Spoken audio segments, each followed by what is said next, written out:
All right, it is Super Centex After Dark. We did cover about 6 games tonight. A couple of our um, elder statesman writers never seem to get on the podcast. In Brian Coates, he's told me before. He said I need to get on there. I said, yeah, you do. It's fun. And then Art Strickland. I'm not sure Art has the technological wherewithal to make it on the podcast, but he's gonna watch this and I don't know what he'll do. I don't know. He'll probably text me. He does like. I tell you, I finished writing at about 10:30, 10:45, and I was like, oh, I got an hour to kill now. Write and slower, I had a buddy. week. I had a lot of ball teams to pull through a lot of important games this week, and then I spent the day traveling today before my game, so I'm running on fumes. All right. Well, we'll get in, we'll get out, and then we'll get on to the playoffs. How about that? All right. Let's start with what we said would be the game of the week: University and Belton. DJ just got back to her apartment from lovely Belton, Texas. DJ, they treat you okay down there, Belton? I mean, in Belton, DJ. What? They treat you okay in Belton? Yeah, I mean, everybody was nice. I had it was weird when I got there, literally like 10 minutes before the game started, because I couldn't find the field. Like, my GPS was taking me, like, wanted me to go through Moody. I was like stubborn and staying on the interstate, and then I hit traffic in Temple, so I had to get off anyway. Maybe that's why it wanted you to go through Moody. Yeah. She did call me, and I said, nah, stick on the interstate. So yeah, but no, it was a pretty fun game. Obviously a bit disappointing for University not to be able to come up with a championship. They're gonna have to wait a little longer, I guess, but it was a game for like 3 quarters, even after Cade Bynum went down, and like Karen Johnson said, it was just a sprained shoulder. What is that? Somebody has something on? Is that one of y'all, or is that I just closed down all my windows? Wasn't me. Nope. Okay. I think it must have been some window that I was on. Holy crap. Sorry about that. It is After Dark. It was on in the background. I don't know what. Usually that's a John Warner thing to have an issue like that. See, that's karma. Whatever. I'm gonna let it slide. Saying the old guys didn't know how to get on. Look, we sat there and talked for 15 minutes and it wasn't running. I didn't go to a website. It was just on in the background. Golly. Go ahead, yeah, DJ. It was just, the defense was really good for both teams. I mean, Jaywon Harris, who's a senior safety for the Trojans, was just on Reese Rumfield the whole night. Armani Franklin was just on the quarterback the whole night. He had a interception, return touchdown, a pick six, and in response to Belton's first touchdown. So yeah, I mean, I think in the first half there were 5 first downs combined. Yeah. Weren't there like a ton of punts? There were a ton of punts, and they were weird punts because at the beginning of the game I thought, oh, Belton's just like kicking really well, but it wasn't that. It was just that University's punts were short, which gave Belton good field position, but then the defense would come in and stop them like at midfield or something, and so then Belton's punts would be short, but they would end up as touchbacks, which meant that University would start deep, and so that was kind of the issue in the first half. And then the Tigers had a ton of penalties in the second half for like false starts and holding, and then at one point there was like an offset and like personal fouls, and I don't know, like the penalties were weird, but they didn't affect the game as much as they should have, I think. Yeah, and then University had to bring in their freshman backup to fill in for Cade. Savoy Nichols, who, man, if he can just get like his accuracy down, that kid is going to be good because his arm is a rocket. Like he was throwing like from like the 20 over to the other 20. You know, and it was just overshooting Braden Gallagher, who was, We've his target. We've seen several freshman quarterbacks this year who have stepped in for their teams. Robinson has one in a platoon situation. Bryce McCurdy, I love him because he spells his name right, Bryce. There is an I in Bryce. But let me go back to you for a second, DJ. So sounds like it wasn't quite as good a game as last year, which that would be hard to top. I did want to tell y'all, this was interesting to me. First of all, it shows that people are listening to our podcast, but I got a Twitter direct message from Ty Brown, the Midway quarterback. Oh, cool. And he was like, hey, and he started, he was not disputing anything we said, but like we were talking on the podcast about how good a game that was. And we were kind of like, Chad was like, yeah, I've slept since then. And DJ, and I was like, didn't it come down to a field goal? And, DJ was like, yeah, I did. And anyway, he offered a few more details. Like he said, yeah, we were down 2. I drove the field. Oh, and by the way, it doesn't really matter, but I actually had the flu that night. So, and then at the end of the thing, he put "Go Panthers." Anyway, that's gotta sting for Belton to lose a guy like that. But hey, look at the season Belton's had, and I kind of feel like I got one on you guys. I picked Belton to win that game. Y'all both picked University, and I think maybe y'all went. I could have gone with the heart pick there too with the local University team, but man, Belton has been tough this year. Yeah, they were tough. They tonight. have, yeah. And here's you say it's got to be tough to lose Ty Brown. Well, yes, but it is nice when Reese Rumfield then transfers over to Belton from Temple. Right.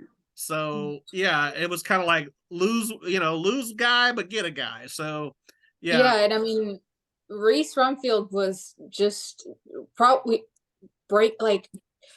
rushing on both teams just was not working, and passing wasn't working for University, obviously, because they lost Kate Bynum, and they got a young quarterback that is still they were trying to figure out some things. Johnson kind of took the blame for the offensive performance a little bit on himself, I guess, not feeling like they weren't prepared, but the University secondary was just taking away anything for Rumfield to throw at, and whenever he would get people on target, they would just like bobble it or drop it or just weren't securing the ball properly, and so he had to use his legs and broke through a lot of the time. I mean, he scored all the touchdowns for him, and then they had a field goal. But yeah, and look, Flores had 2 interceptions on Nichols. I don't know. It was just one of those games where it was like anything could have happened.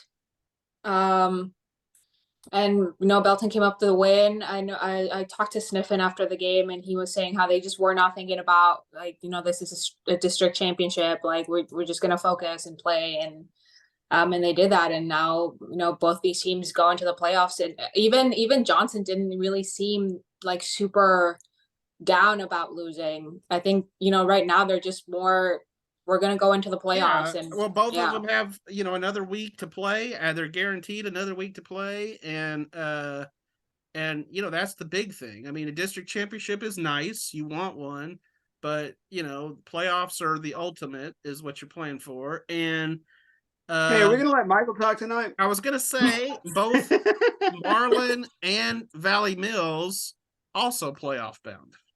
Yeah, no, they are.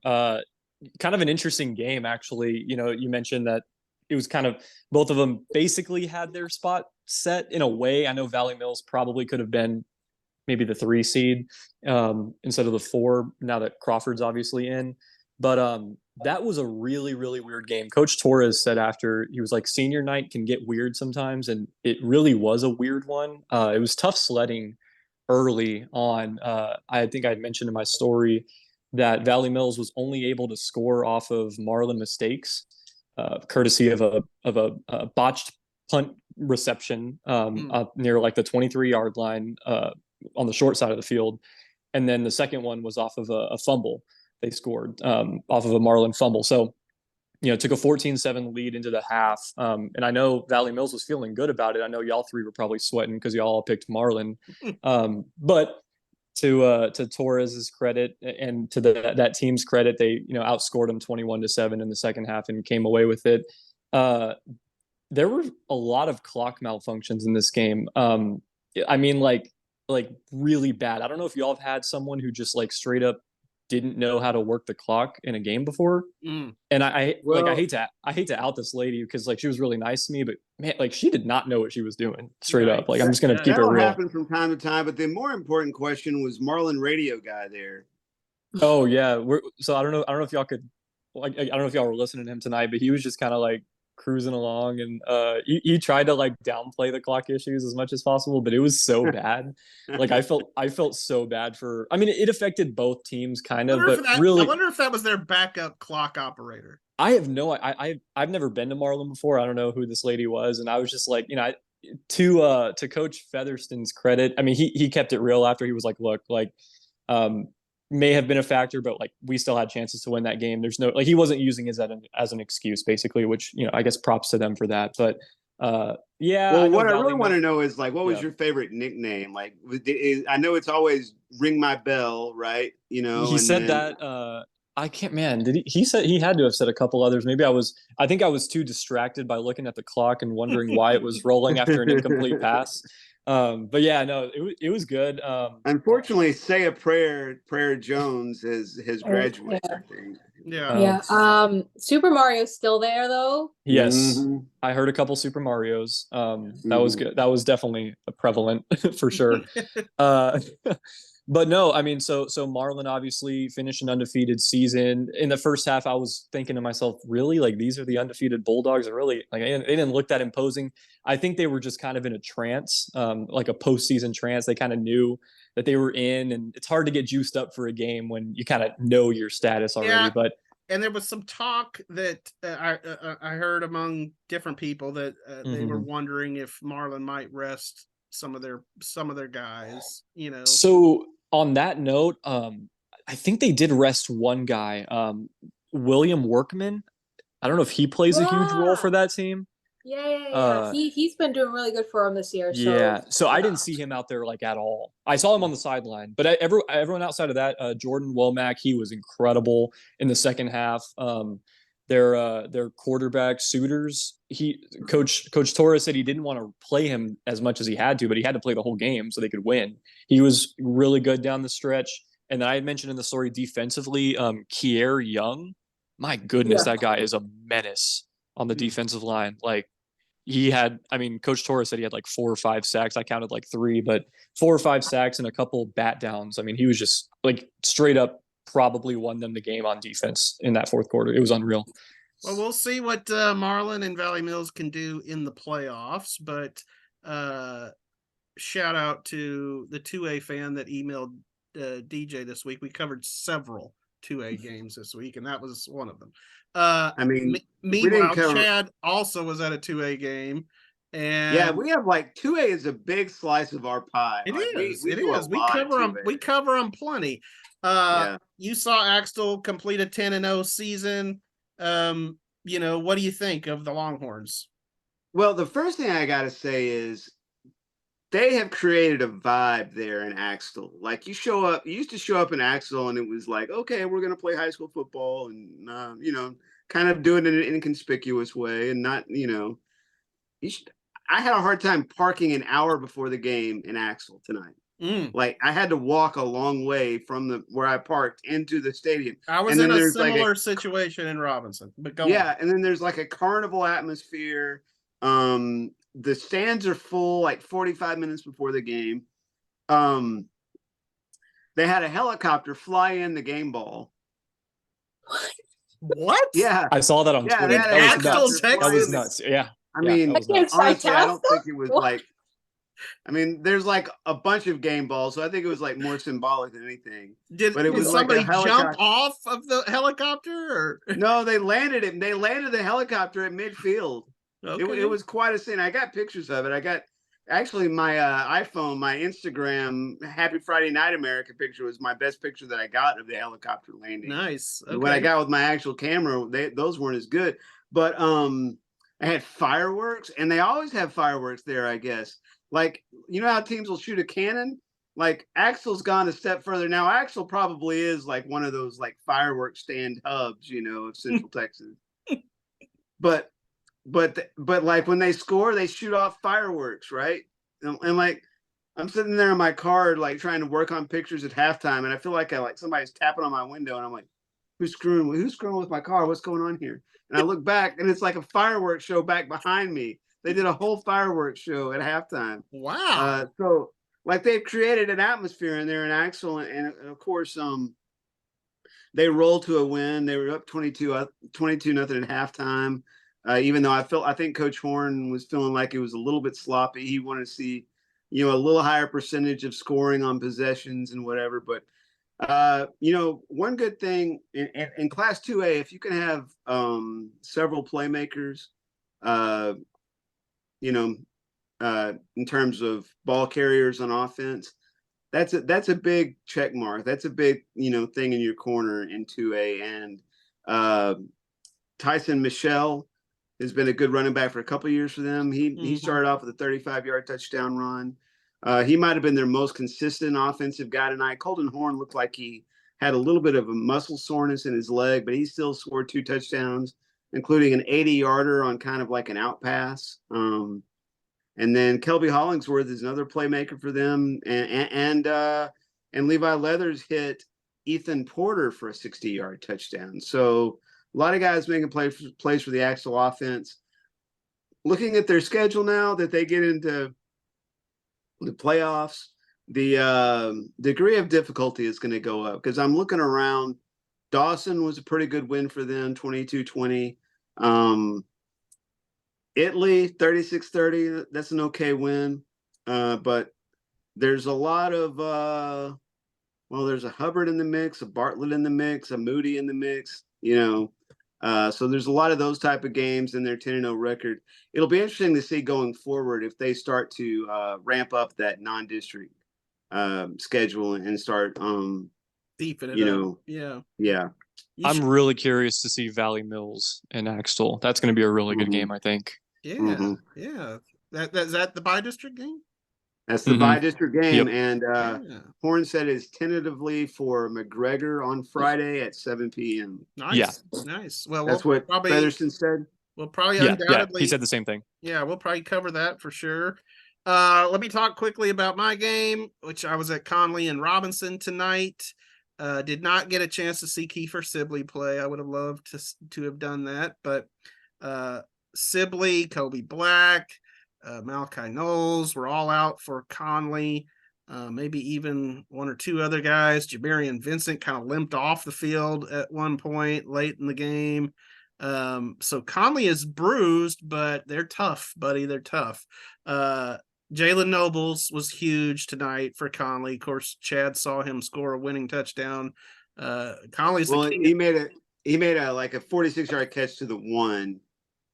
Okay. He set up the winning touchdown. Mm-hmm. Well, tonight, they had him do a little bit of everything. He scored a 60-yard touchdown catch on the second play of the game for Conley. Robinson fumbles the ensuing kickoff. Conley gets it right back. Nobles has a 1-yard touchdown run. It's not even 2 minutes into the game. It's 14-0 Conley. And you're like, okay, you know, this is going to be a blowout. And give it up for Robinson, man. They're tough. Obviously, it's a 5-team district, right? And so you only got to beat one team to get into the playoffs. Robinson did that by beating Salida. But that is not to discredit what Chris Lancaster has done with the Rockets at all. And I think that showed tonight. they fought back and they took a lead in the halftime, 24-21. And they have a quarterback platoon, which I asked about. I asked Tom Barfield and Johnny Tusa about it, and I also asked Chris Lancaster after the game. But the reason they have that platoon with Aiden Stanford and Bryce McCurdy, the freshman, is because Stanford plays a lot on defense too, in the defensive secondary. And they were like, we got to get this kid a breather every now and then, and obviously that's a thing a lot of guys do, is play both ways, but you also don't want to see your guy limp off the field like Jamarian Vincent did, and Bryce McCurdy, he threw a pick on his first pass of the night, but he also led him to that go-ahead touchdown at the end of the first half. So, and Lancaster acknowledged he's our future. We want to get him some reps. So I like what Robinson's doing, but give it up for Conley. They're tough, and hopefully they'll get some of those guys back next week. They will be playing Giddings, and it will be at Brian's Merrill Green Stadium. Meanwhile, Robinson, they get the fourth-ranked Cuero Gobblers in the bi-district round. So it's going to have to be a major upset for Robinson to reach round 2. And yet, like I said, I still count this season as a win. And Chad talked about the vibe at Axtell. Robinson didn't have fireworks. They didn't have helicopters or anything like that. But like Chad, I had to kind of park a little far away. It was full. And you could just feel like the vibe at Robinson is, they're building some confidence. Their younger teams are doing well. So they've always had one of the best concession stands around. So, and obviously one of the best bands. Of course, they love to play that "Oh Christmas Tree" song, and they all hold up their fingers like this, and "Oh Robinson," da da da. But they got a lot of school spirit in Robinson, and I'm glad that they're building it back up. So I want to give one quick shout out to the Moody Bearcats, not making the playoffs, but pick up a big win over Rosebud Lot. Matt Hurst's team there. That's a good win for that program. They played Riesel really tough a couple weeks ago, and then lost to Bruceville Eddy last week, and that loss kept me from picking them. I wanted to pick them against Rosebud Lot, but coulda, woulda, shoulda. Hey, I'll see your shout out and I'll raise you one. The McGregor Bulldogs finished their season with a win over Rockdale. So nice.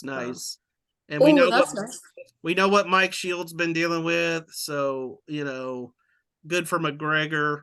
And next week we'll have playoff games to talk about. That will be exciting. But for now, everybody go to sleep. Okay. We'll see y'all later. nice. Peace out.